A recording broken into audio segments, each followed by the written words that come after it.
Tecnológico Nacional de México. Excelencia en educación tecnológica. Tenemos esta situación, un instructor tiene dos clases, A y B, en una asignatura específica. La clase A tiene 16 estudiantes, la clase B 25. En el mismo examen, aunque no hubo diferencia significativa en las medias de las calificaciones, la clase A tuvo una desviación estándar o típica de 9 y la clase B tuvo una desviación típica o estándar de 12. Podemos concluir al nivel de significación o de significancia del 1 y del 5% que la variabilidad de la clase B es mayor que la de la clase A. Entonces aquí de qué nos están hablando, primero de dos poblaciones, dos muestras, grupo A y grupo B, y nos hablan de sus desviaciones.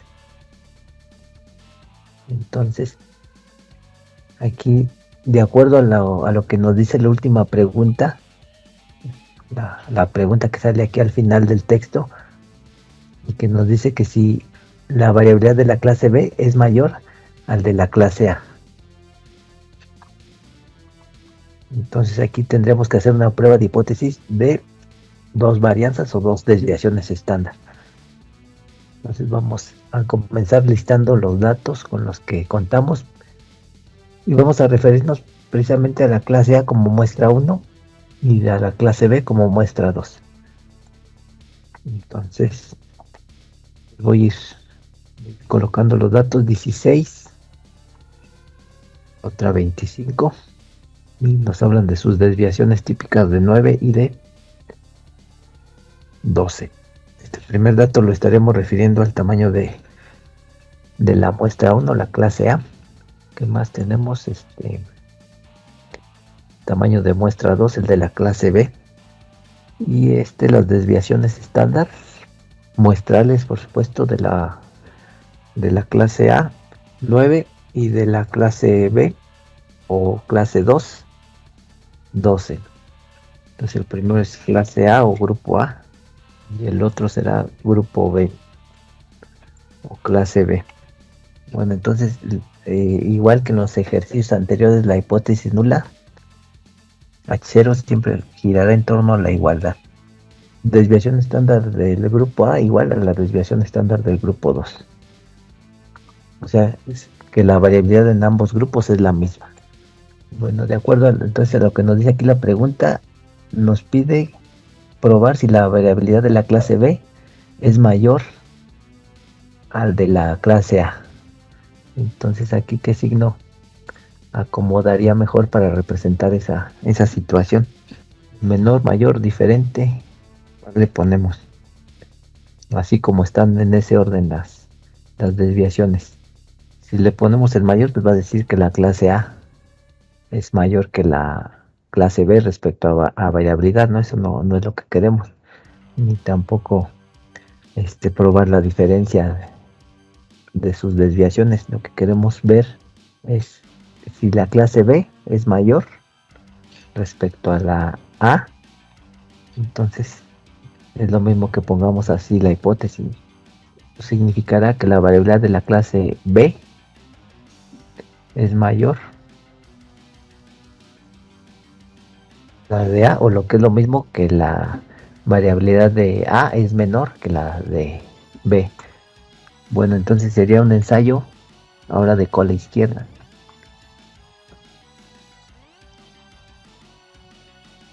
Pues normalmente la figura la tendríamos así si es que el ensayo fuera de cola derecha.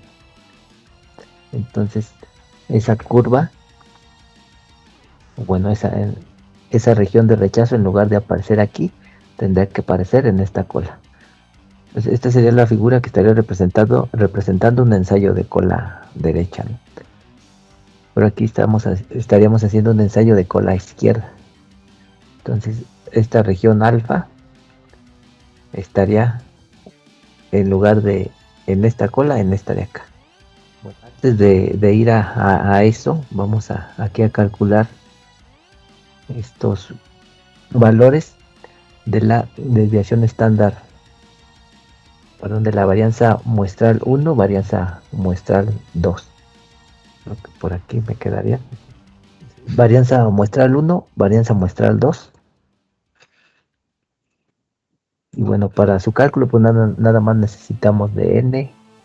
También necesitamos de esta desviación estándar poblacional, pero esa de dónde la obtenemos, de dónde la sacamos.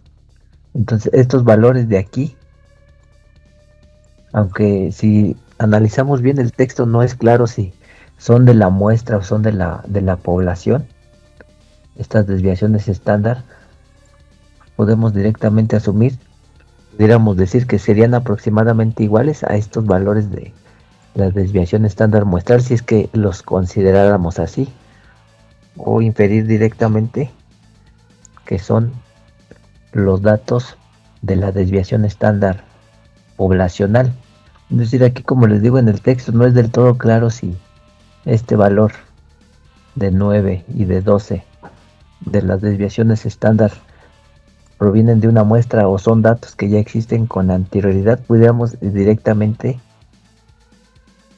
omitir estas fórmulas y directamente pasar a calcular el valor de f, o bien considerar estos valores de 9 y de 12 como las desviaciones estándar poblacionales. Es decir, desviación estándar poblacional 1 igual a 9, desviación estándar poblacional 2 igual a 12. Al final tendremos resultados muy parecidos. Entonces aquí vamos a asumir que estos valores, desviación estándar poblacional, varianza poblacional 2 y varianza poblacional 1, se desprenden de estos datos, ¿no? Que aquí serían 9 al cuadrado y 12 al cuadrado, porque aquí está al cuadrado. Y entonces aquí formalmente pues le quitaríamos, nos quedaría así.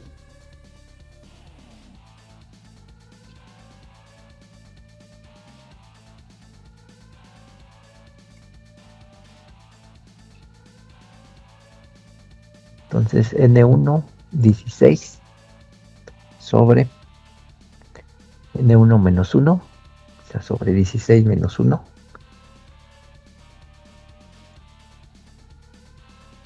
Voy a poner con fórmula para que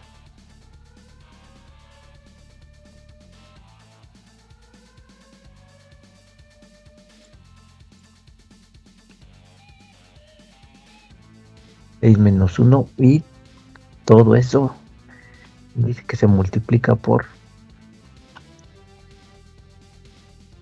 el valor de la desviación estándar 1 al cuadrado, o sea, la varianza 1 al cuadrado, por 9 al cuadrado.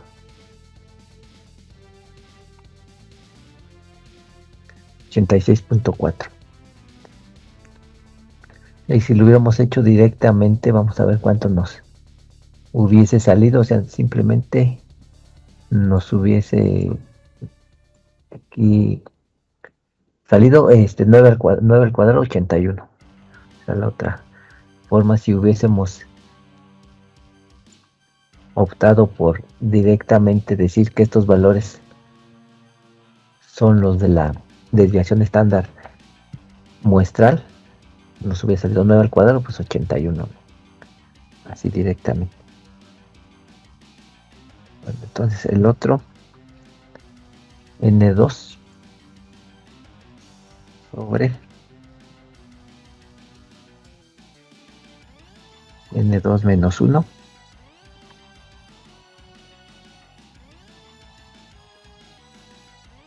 Y luego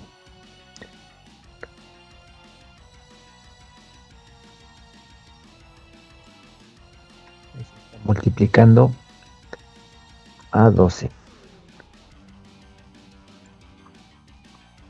Bueno, pero ese 12 es al cuadrado.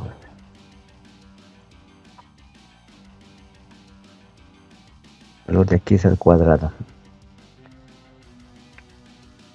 250. Y de la otra forma, pues nos hubiera salido 12 por 12. 144. Y acá, ¿cuánto? 81, ¿no? 9 por 9, 81. Bueno, vamos a dejar esos valores ahí. Y después lo que sigue es obtener el estadístico F, el F calculado, el F estandarizado. Entonces ese valor de F es el varianza muestral 2, o sea 150, es la 2 sobre la 1.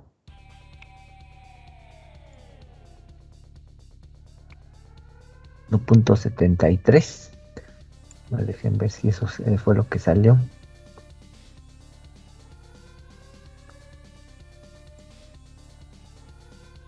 Bueno, 1.73 más menos decimales. Vamos a dejarle 3 decimales. Bueno, este es nuestro F calculado. Ahora necesitamos un F de tablas. Bueno, ese F de tablas, ¿qué forma va a tener? Si estamos hablando de una cola, va a ser F de alfa, N1, N1 menos 1, N2 menos 1 grados de libertad.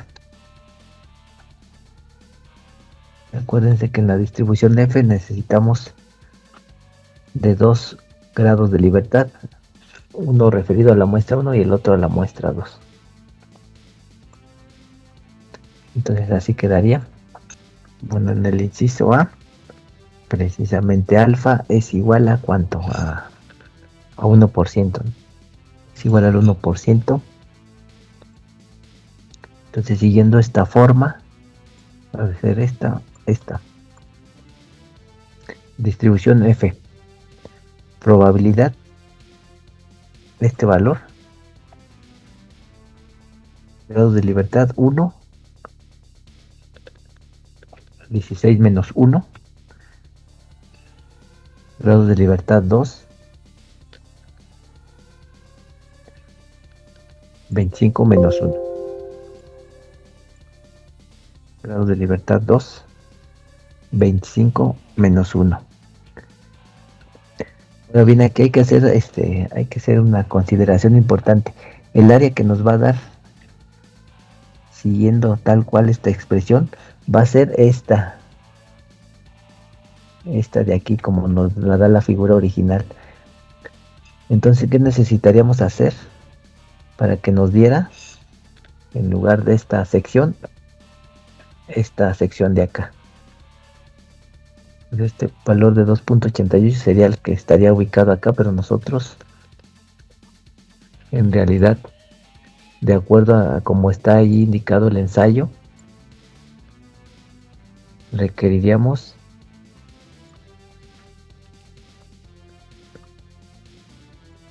esta sección de acá. Pues esta probabilidad ya no sería el 1%, ¿cuánto sería? 99%, ¿no? Entonces, Excel siempre nos da el área a la derecha. Aquí el área a la derecha pues es ¿no? 0.01 o 1%. Aquí el área a la derecha, ¿cuánto sería? Si esta vale 1%, ¿esta cuánto valdría? 99. Entonces ahí tenemos que hacer ese cambio. Y esto también aplicaría para la distribución chi. Entonces ahí, en lugar de hablar del 1%, a la derecha hablaríamos del 99% a la derecha. Entonces allí tenemos que ponerle .99. Y entonces el valor de F, de acá sí es 0.3, ¿no? El F calculado. Perdón, el F de tablas o F crítico. F de tablas o F crítico, 0.30. Más menos decimales. Entonces ese 0.30 está marcando la frontera entre... Ahora esto, ¿qué será? ¿Qué será el área grande? Igual la región de aceptación de H0, ¿no? Y el área pequeña, la región de rechazo de H0. Eso no cambia. Entonces 0.30 marca esa frontera. Y el F calculado, ¿en dónde cae? 1.7 cae por acá, ¿no? Entonces acuérdense, la distribución F y la distribución Xi parten de 0 y van hasta el infinito. El 0 está aquí y solamente hay números positivos. Entonces allí caería aproximadamente el valor de f calculado 1.77236. Y bueno, entonces sí, con un 1% de nivel de significancia, un 99% de nivel de confianza, la variabilidad entre las clases es la misma. O sea que si existe variabilidad, pues será al azar, ¿no? Será debida al azar. Y bueno, en el inciso B, a ver qué nos piden en el inciso B. Tendremos que aplicar lo mismo, ¿no? Nos piden en principio un nivel de significancia del 5%. Es n-1, 6-1 y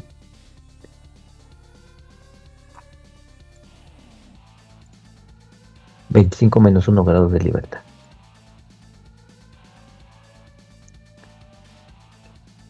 Bueno, pero siguiendo esa forma, a ver, lo voy a poner otra vez. Probabilidad 5%, grados de libertad 1, 16-1, grados de libertad 2, 25-1.